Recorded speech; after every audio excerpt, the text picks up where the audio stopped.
বন্ধুরা, how are you all? Welcome to my first art টট। আশা করি তুমি সবাই ভালো আছো, সুস্থ আছো, উন্নতি করছো। প্লিজ এবার দেখি আমরা তোমাদের আগামী দিন কিরকম যেতে পারে। এঞ্জেল, প্লিজ আমাকে দেখাও আগামী দিন আমার কালেকটিভ বন্ধুদের জীবনে কি ঘটতে পারে। 3টে 4টে কার্ড দাও। আগামী দিনে কি এনার্জি আছে?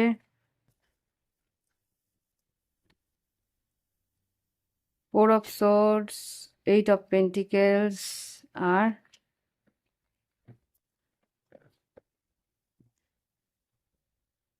Strength card. তোমাকে সাহস করে এগোতে হবে। 8 অফ পেন্টিকেলস, কাজের জায়গায় কিন্তু উন্নতি আছে, কিন্তু স্ট্র্যাটেজি বা প্ল্যানিং আগের থেকে করতে হবে। ইয়েস, এইসব ওয়ান্স এসছে।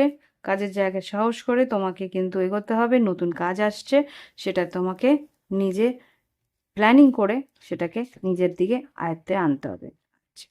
লাভ লাইফে কি আছে দেখি।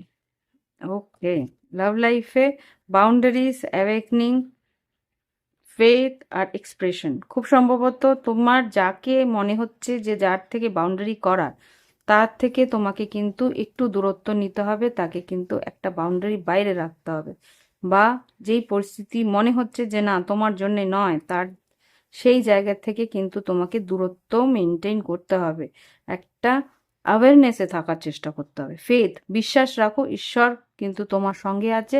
আর যে তোমাকে ভালোবাসা এক্সপ্রেস করছে, তার দিকে যাওয়ার চেষ্টা করো। সেই মানুষটা যে তোমাকে ভালোবাসা দিতে চাইছে, তোমার প্রতি আকর্ষিত, তার দিকে যাওয়ার চেষ্টা করো। নিউ বিগিনিং কিন্তু সেখানেই, ডিভাইন টাইমিং ও তোমাকে, ঈশ্বর কিন্তু তোমাকে তার দিকেই ঠেলছে। ওকে, সাহস করে তাকে অ্যাকসেপ্ট করার চেষ্টা করো। সেলিব্রেশন কিন্তু তার সঙ্গে আছে। ওকে, ঈশ্বর যেটা চাইছে সেদিকে সারেন্ডার করো। ঈশ্বরের দিকে তোমার, ঈশ্বর যেটা চাইছে তার দিকে তোমার সারেন্ডার করো বলতে পুরোপুরি তার কথা মেনে নেওয়ার চেষ্টা করো। ওকে, দেখি এঞ্জেলস গাইডেন্স কি আছে। ট্রুথ টু বি টোল্ড, যা সত্যি সেটাই তোমাকে জানানো হচ্ছে।